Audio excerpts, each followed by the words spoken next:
Gracias por continuar con nosotros aquí en la señal de 24/7 y ya se encuentra esta tarde nuestro invitado de hoy, quien es el abogado Alfredo Escobar, docente universitario y especialista en Derecho Constitucional. Abogado, bienvenido, gracias por estar aquí con nosotros.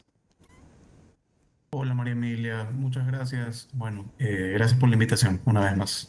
Bueno, hoy vamos a tratar un tema que ha sido muy coyuntural desde el día lunes y es justamente lo que ha venido pasando en el Tribunal Contencioso Electoral TCE después de que 3 jueces hayan destituido al presidente que era en ese entonces, pues Fernando Muñoz. Su primera lectura de lo que se ha dado el día lunes en el TCE.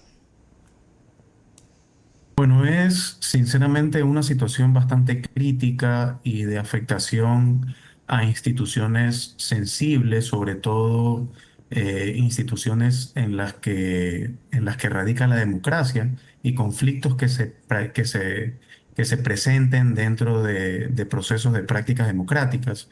Entonces, es definitivamente una situación bastante lamentable la que ha ocurrido con el Tribunal Contencioso Electoral, tomando en cuenta que el Tribunal Contencioso Electoral es un organismo, parte de una función importante del Estado y que está de alguna forma normado, valga la redundancia, por la Constitución en primera instancia y también por el Código de la Democracia, que es una ley orgánica, tiene el rango de ley orgánica. Bueno, abogado, había muchos comentarios con respecto a lo que se dio en esta sesión. Hay personas que mencionan incluso que lo que se dio en la sesión del Tribunal Contencioso Electoral es ilegal, pero la presidenta electa, la doctora Ivonne Colomo, menciona que esto no fue un acto ilegal, sino que todo se hizo bajo derecho. ¿Es esto así o en verdad la destitución del doctor Muñoz fue ilegal? Mire, yo le voy a dar mi punto de vista legal y constitucional de lo que ha ocurrido. Tenemos que tomar en cuenta primero la supremacía de las normas. Voy a tratar de ser lo más explícito posible y no entrar tanto en tecnicismos para que comprenda la ciudadanía. Primero tenemos la supremacía de las normas. Por encima de cualquier ley está la Constitución. La Constitución establece que existe el Tribunal Contencioso Electoral, que dentro de sus miembros tienen que elegir a uno de ellos para que sea el presidente y cumpla funciones por 3 años. Y de igual manera establece el artículo 222 de la Constitución que los miembros del Tribunal Contencioso Electoral, incluido su presidente, son sujetos a juicios políticos por incumplimiento de funciones. Es decir, debería la Asamblea Nacional, en caso de que incumplan en sus funciones, llamarlos a juicios políticos o los miembros del tribunal, el resto de los miembros del tribunal, presentar una denuncia o motivar ante la Asamblea Nacional este juicio político, situación que no ocurrió. Al contrario, ellos, dentro de una resolución que carece de motivación, establecen que la decisión la han tomado en base a algo que se llama la potestad discrecional o la interdicción de la arbitrariedad, que es una figura que establece el Código Orgánico Administrativo en sus artículos 14 y 18, que establece la facultad de tomar decisiones cuando existen vacíos de ley.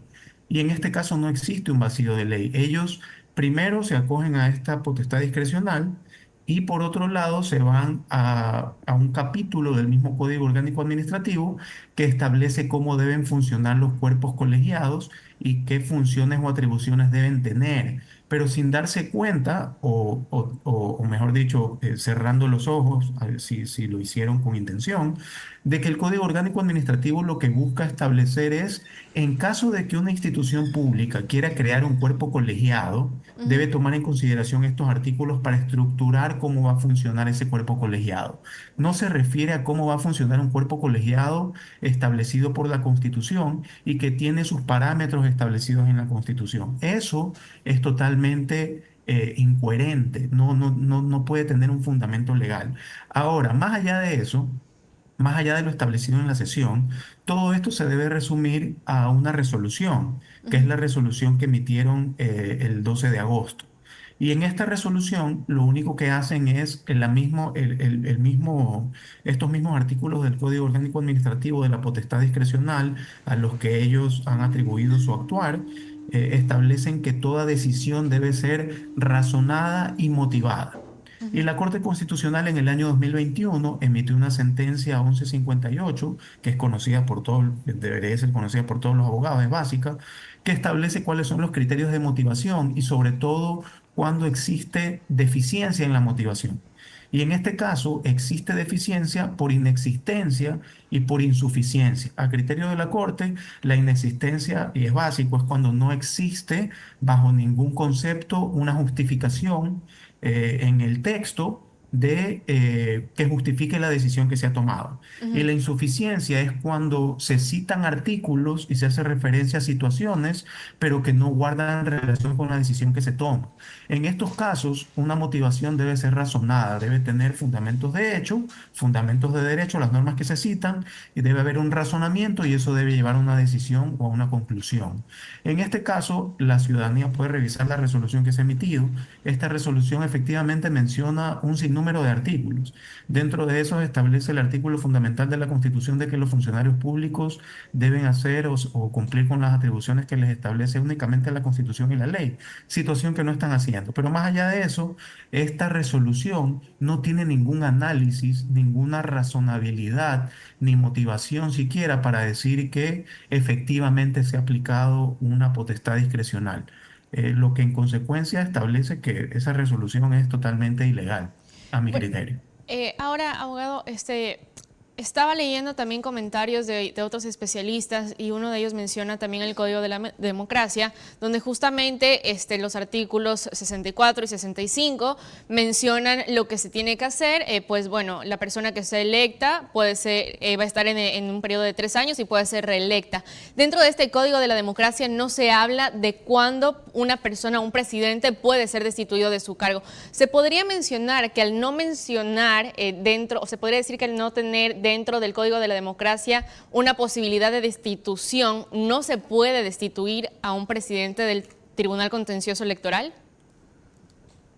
Efectivamente, y nuevamente yendo al inicio de mis comentarios, Ujú. tenemos primero la Constitución, luego tenemos el Código de la Democracia, que tiene rango de ley orgánica. Ujú. Entonces, es una ley específica para el caso particular. Si la Constitución no establece que el presidente puede ser removido y el Código de la Democracia tampoco lo establece, obviamente, y dentro de un razonamiento personal, considero que no debe ser removido salvo que incumpla funciones y que sea llevado a juicio político, porque si no, eso generaría inestabilidad dentro de la Corte. O sea, Así los de únicos sencillo, que el tribunal, dentro del tribunal. Y cada vez que el presidente no haga lo que quieren hacer la mayoría, lo cambian. Y si es que viene otro presidente y no hace lo que quiere la mayoría, lo vuelven a cambiar.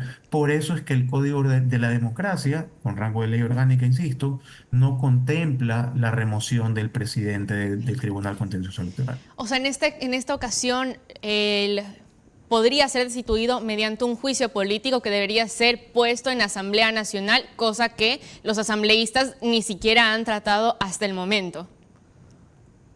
Exactamente, los dos casos que establece la Constitución están en el artículo 223 y 224, el juicio político por control político, y también da la facultad de establecer un control social, que recordemos que se hace a través del Consejo de Participación Ciudadana, pues no. Ahora, abogado, estamos a puertas de unas elecciones presidenciales 2025 ya en febrero. ¿Cómo lo que está pasando ahora en el tribunal podría afectar el proceso electoral?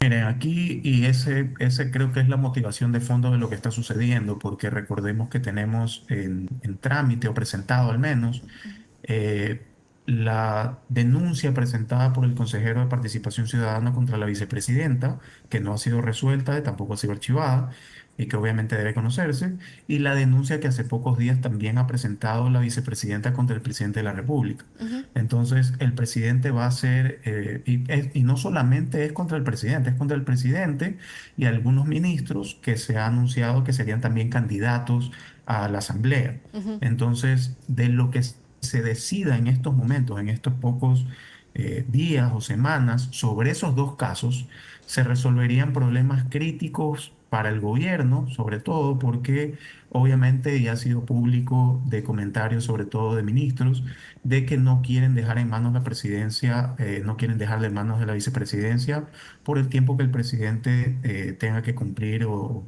vaya a ser candidato a la reelección de la presidencia, pues no. Ujú, Entonces, el hecho de esta complicación creo que podría ser una de las motivaciones por qué se están dando todos estos movimientos, porque sinceramente, como le insisto, de la decisión y la resolución que existe, no encuentro una motivación real, incluso que diga, o sea, lo que debió pasar, digamos que el presidente Muñoz, que ha salido, digamos que incumplió funciones. ¿Qué debía ujú, pasar? Digamos que el mismo tribunal quería resolver el incumplimiento de las funciones. No consta en la resolución ningún incumplimiento de funciones. ujú, No consta ningún análisis de incumplimiento para decir incumplió funciones en este sentido, este sentido, este sentido. Esto ocasiona un perjuicio grave o podría ocasionar a la democracia una afectación teniendo consecuencias graves o en este sentido y por lo tanto tomamos estas decisiones. Eso no consta siquiera en la resolución. ujú. Ahora, dentro de esta misma resolución, al final se establece que la resolución debe ser notificada al Consejo de Participación Ciudadana y Control Social, a la Asamblea Nacional, a la Corte Constitucional, entre otros organismos. Lo ideal y lo que debería pasar, lo que esperaría que pase, es que sobre todo la Corte Constitucional se pronuncie, el Consejo de Participación Ciudadana se pronuncie y la Asamblea también, porque al final, en el caso de que la presidenta actual, la señora Muñoz, ya esté cumpliendo funciones, también podrían llamarla a juicio político los miembros de la Asamblea Nacional. Gracias, abogado. Bueno, pues temas muy importantes y justamente continuando en esta línea de las denuncias presentadas en el Tribunal Contencioso Electoral, hoy se dio a conocer, pues bueno, ya cuáles serían también las causales de esta denuncia presentada por Verónica Abad. Y hoy Valentina Centeno, asambleísta por la bancada de ADN, mencionó que no es violencia de género lo que el presidente Daniel Noboa y los ministros están haciendo contra la vicepresidenta Verónica Abad. Lo que mencionó y lo que dice la ley es que la vicepresidenta debería hacer lo que el presidente le ordene. Ahora, ¿cuándo se podría decir que hay violencia política? Bueno, es parte de lo que tiene que resolver el Tribunal Contencioso Electoral porque es digamos, el organismo competente para hacerlo. Debe analizar dentro de todas las pruebas y los alegatos que plantee la vicepresidenta, Ujú. debe tomar en consideración qué consideran y qué no consideran de todos los dichos y de todo lo probado como violencia de género dentro de la política o no. Ahora, lo que se debe tomar en cuenta es que la decisión que se tome de ese caso Ujú. y lo que está pasando también dentro del tribunal con la presidencia generan precedentes para el Ecuador o podrían generar precedentes para el Ecuador nefastos definitivamente. Imagínense qué va a pasar de aquí en adelante si esto nadie lo resuelve y nadie se pronuncia y se considera como legal y constitucional. ¿Qué pasaría a futuro? Todo órgano, todo organismo que tenga una presidencia, el presidente no va a poder actuar porque la mayoría lo va a poder remover cada vez que quiera hacerlo en base a la potestad discrecional que más se ha utilizado en este caso. Bueno, es una situación bastante preocupante definitivamente lo que está pasando en estos momentos. Ya para ir también culminando esta entrevista, abogado, se presentó una acción de protección ya por parte del expresidente de este organismo. ¿Qué podría realizarse después de esta acción de protección? ¿Qué pasaría en el caso de que se falla a favor del doctor Muñoz? Bueno, al final de conocerse la acción de protección y en caso de darle trámite, porque Ujú, hay que ver si es que la persona que recibe la acción de protección, según como se haya planteado, el juez que reciba la acción de protección, no considera que deba ser una situación resuelta por la Corte Constitucional, pero depende de cómo se haya planteado, como le comento. claro. Pero en caso de que se emita una sentencia o una resolución a favor del doctor Muñoz, en este caso lo ideal sería que todo vuelva a la situación como se encontraba y que el doctor Muñoz asuma la presidencia nuevamente del Tribunal contencioso electoral. Y en el caso de que vuelva a asumir el cargo de presidente, las decisiones que se tomen durante ese tiempo, la actual presidenta, ¿tendrían algún cambio o permanecerían igual? No tendrían validez por falta de legitimidad de la presidencia. Ok. Bueno, listo, abogado. Le agradecemos por su tiempo con nosotros. Definitivamente nos aclaró muchas dudas y ya estaremos pendientes de lo que pase en estos días. Gracias por habernos acompañado. Muchas gracias, María Emilia. Estuvimos dialogando esta tarde con el abogado Alfredo Escobar, docente universitario, especialista en Derecho Constitucional, sobre la situación que se ha venido presentando durante esta semana en el Tribunal Contencioso Electoral. Quédense con nosotros porque al regresar de este pequeño corte vamos a seguir informando todo lo que pasa en el ámbito político.